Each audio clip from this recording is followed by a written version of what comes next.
જી સાહેબ, ઘટના હતી? શું ઘટના બની હતી? ઘટના બાદ ગામની સ્થિતિ બગડી હતી, કઈ રીતે હેન્ડલ કરવામાં આવી? શું કહેશો? બારડોલીના કરતલિયા ગામે સવારે એક બનાવ સામે આવ્યો છે। એમાં નાબાલિગ દીકરી છે અને એની કોઈ દુકાનદારે સામાન લેવા જતા છેડતી કરેલી છે એવી ઘટના સામે આવેલી હતી। એ બાદ પોલીસને ખબર પડતા પોલીસ ઘટના સ્થળે ગયેલી અને એમને ફરિયાદ કરવા માટે બી બોલાવેલા।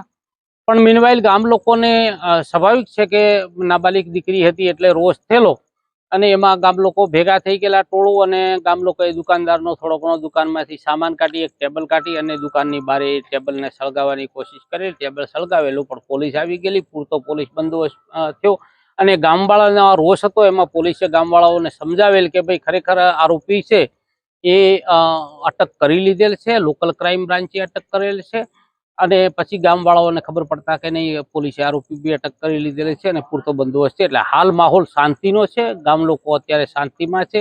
સરપંચ સાથે બી મારી વાત થઈ છે અને તમામ અત્યારે માહોલ ખૈરિયત છે। સાહેબ, અત્યારે કયા પ્રકારનો બંદોબસ્ત ગોઠવવામાં આવેલો છે? અત્યારે 4 પીઆઈઓ છે, 8 પીએસઆઈ છે અને અમારી પાસે 32 જવાનો છે અને 80 હોમગાર્ડ છે।